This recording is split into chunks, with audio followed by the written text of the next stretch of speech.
আসসালামু আলাইকুম ওরহমতুল্লাহি ওবারাকাতু। প্রিয় বন্ধুরা, ইউরোপ ইনফরমেশন বাংলা চ্যানেলের পক্ষ থেকে দেশ এবং দেশের বাইরে, দূরে এবং কাছে যে যেখান থেকে আমাদের নতুন নিয়মিত আরেকটি ভিডিও দেখছেন, সবাইকে জানাই স্বাগতম। তো আজকে আপনাদের সামনে চলে আসলাম নতুন আরেকটি বিষয় নিয়ে। পোল্যান্ডের নতুন একটি আমাকে বিভিন্ন ধরনের প্রশ্ন করে থাকে, সেই প্রশ্নের পরিপ্রেক্ষিতে আজকের ভিডিওটি। তো মূলত আজকের যে বিষয়টি সেটি হচ্ছে যে পোল্যান্ডের পারমিট কিভাবে নেবেন। অসংখ্য মানুষ আমাকে প্রশ্ন করেছে যে ভাই, পোল্যান্ডের পারমিট আমরা কিভাবে নিতে পারি, এই বিষয়ে একটা ভিডিও আমাদেরকে প্রোভাইড করেন, অথবা এই ভিডিওর মধ্যে থাকবে এ টু জেড অনেকগুলো তথ্য।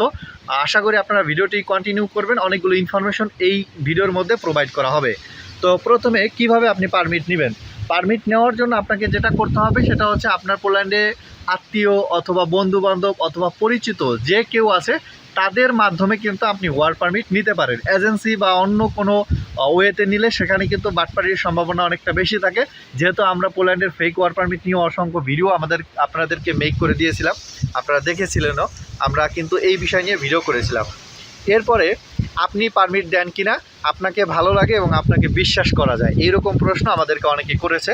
তো মূলত হচ্ছে দেখেন, আমি কিন্তু কখনোই বলি নাই যে আমি কিন্তু পোল্যান্ডের ওয়ার্ক পারমিট দেই। ওয়ার্ক পারমিট সাধারণত পোল্যান্ডের আমি দিয়ে থাকি না, এটা আমি অসংখ্যবার ভিডিওতে বলেছি। তারপরও কিছু ধরনের লোক আইসা মেসেঞ্জারে হচ্ছে ধাক্কায়, আবার হচ্ছে আপনার হোয়াটসঅ্যাপে ধাক্কায়, ভাই একটা পারমিটের ব্যবস্থা করে দেন, একটা এজেন্সি সাজেস্ট করেন। আসলে এই মূলত এই কাজগুলো আমার না, এবং এই কাজগুলো আমি করি না সাধারণত। আশা করি অনাকাঙ্ক্ষিত মেসেজ আপনারা আমাকে প্রোভাইড করবেন না। আমি যে সকল সার্ভিসগুলো দেই, এটা কিন্তু আপনার ইতিপূর্বে আমি কিন্তু ভিডিওর মাধ্যমে স্পষ্ট করেছিলাম। এবং আপনি কাদের মাধ্যমে পারমিটটি বের করতে পারবেন সেটা হচ্ছে আপনি আরও বলেছে যে আপনি একটা মাধ্যম আমাকে খুঁজে বের করে দেন, যেই মাধ্যমে হচ্ছে আমি পোল্যান্ডের ওয়ার্ক পারমিট পেতে পারি, এইরকম একটা মাধ্যম আমাকে খুঁজে দেন। দেখেন ভাই, আমি কাকে সাজেস্ট করব। এই দেশে তো অহরহ ওয়ার্ক পারমিট দেয় এরকম এজেন্সি আছে। তো এইরকম এজেন্সির ঠিকানা আমি আপনাকে দিলে শত শত এজেন্সির ঠিকানা দিতে পারি, কিন্তু দিতে গেলে কি হবে জানেন, যে আপনারা তাদেরকে ধাক্কাধাক্কি করবেন, মেসেজ দিবেন এক, দ্বিতীয়ত হচ্ছে মেসেজ দেওয়ার পরে তারা আপনাকে পারমিট ঠিকই দিবে, কিন্তু ওই পারমিটে ভিসা হবে কি হবে না তার আদৌ কোনো গ্যারান্টি নেই।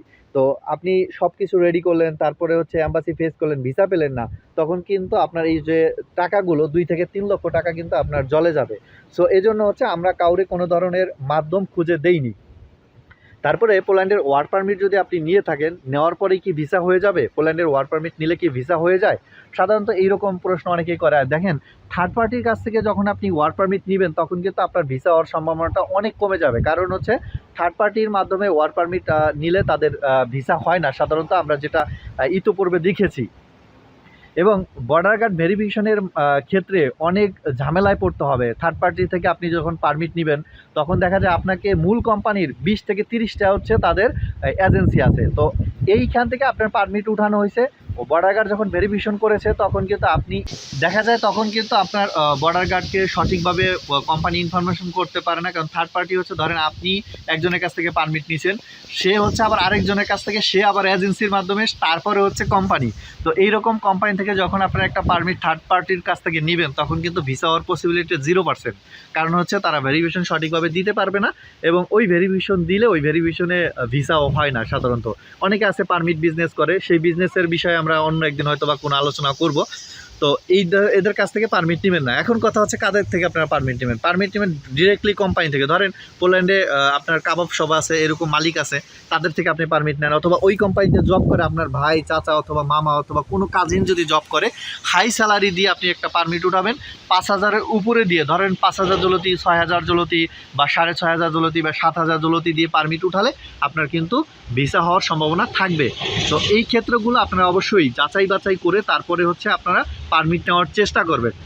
সর্বদাই স্কিল ওয়ার্কারের চাহিদা কিন্তু পোল্যান্ডে এখনও আছে এবং থাকবে, এবং আজীবন থেকে আসছে। কারণ হচ্ছে দেখেন, পোল্যান্ডে যারা ওয়েল্ডার হিসেবে আসে, বা ধরেন হচ্ছে প্লাম্বার অথবা ইলেকট্রিশিয়ান অথবা মানে স্কিল আছে, এই ধরনের কাজের কিন্তু চাহিদা বর্তমানেও পোল্যান্ডে আছে। যারা ধরেন আপনার ফর্কলিফট অপারেটর, এইরকম ধরনের পারমিট নেবেন, অথবা ড্রাইভার পদে জব করতেছেন দীর্ঘদিন যাবৎ, তারা আপনারা পারমিট নিতে পারেন, ড্রাইভার পদে পারমিট নেবেন। এক কথা, আপনি যে কাজটার উপরে স্কিল আছে, সেই স্কিলের উপর ডিপেন্ড করে আপনি পারমিট নেওয়ার চেষ্টা করবেন, তাহলে ভিসা হওয়ার সম্ভাবনা থাকবে। স্কিল ওয়ার্কার ছাড়া ভিসা হয় খুব কম। আমিও কিন্তু এখানে ওয়েল্ডারের পারমিটেই কিন্তু এখানে পোল্যান্ডে এসেছি। তারপরে আমাকে বেশিরভাগ প্রশ্ন করে মেসেঞ্জারে ধাক্কায় যে ভাই, আপনার বাড়ি কোথায়, আপনার পরিচয় দেন। দেখেন, আমি পোল্যান্ডে থাকি, আমার পরিচয় তো আপনাদের জানার দরকার নাই।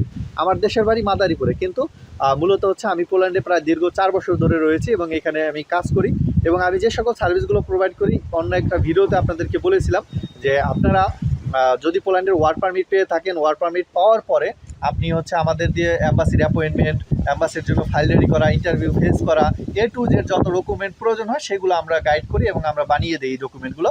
সাধারণত আমরা যেমন রিজার্ভেশন টিকিট লাগে, সিভি লাগে, কভার লেটার লাগে, তারপরে ইন্স্যুরেন্স লাগে, এইগুলো আমরা করে থাকি।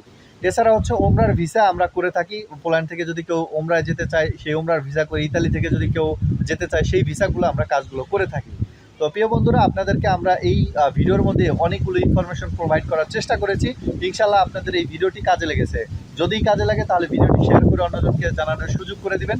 পরবর্তী ভিডিওতে দেখা হচ্ছে পোল্যান্ডের ফেক পারমিট নিয়ে প্রতারিত হচ্ছে বিভিন্ন মানুষ, তাদেরকে নিয়ে আমরা পরবর্তী ভিডিও করব। আজকের মতো এখানেই বিদায় নিচ্ছে। আল্লাহ হাফেজ। আসসালামু আলাইকুম ওয়া রাহমাতুল্লাহি ওয়া বারাকাতুহু।